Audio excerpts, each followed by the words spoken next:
I've really enjoyed working with all of the guys here that have come to this camp.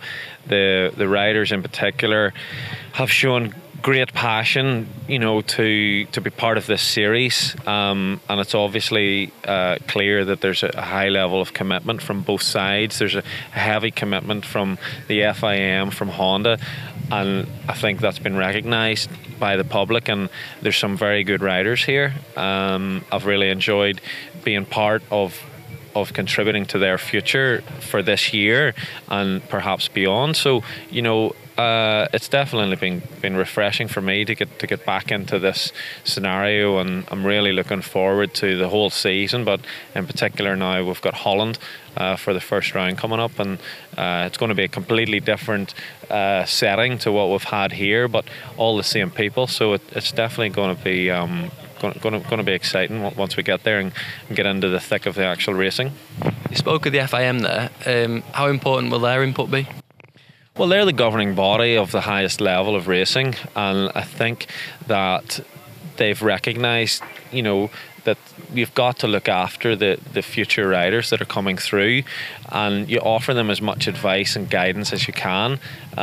We can certainly do that with, you know, riding techniques and being a professional and showing them all of the things that we've learned. And the FIM have a very high wealth of knowledge in terms of racing, in terms of the science of the sport, in physical and mental and just general you know, conditioning to prepare yourself as an individual for the races. So I feel like I've actually missed out a little bit because coming up through my career I didn't have these things. I didn't have this sort of opportunity from a manufacturer like Honda or from the FIM, so a little bit jealous.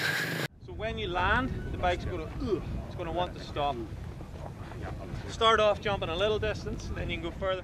If you're going to pull off the track, make sure that you're on this side, check that there's nobody behind you, or if you want to wait over there to then come across.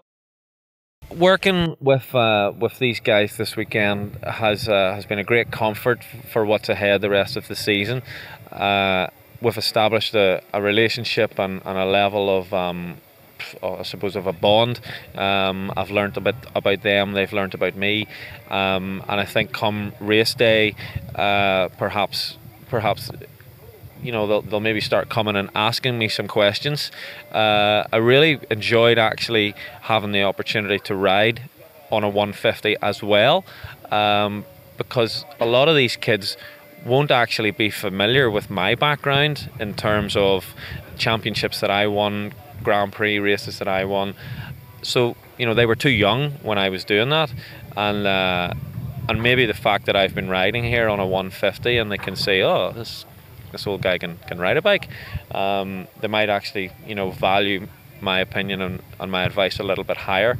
And the fact that I did it on a 150 as well, I think is really important, because it shows them, you know, that you can't use the bike as an excuse. You can't say, oh, I'm a big kid, I'm too heavy, or the bike doesn't have power, the suspension's too soft. I mean, I made every jump on the track, and I even was doing some jumps that the other guys weren't.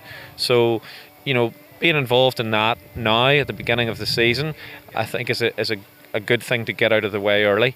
And I hope that the kids will start to come to me and ask me things directly, and utilise what I'm offering, really.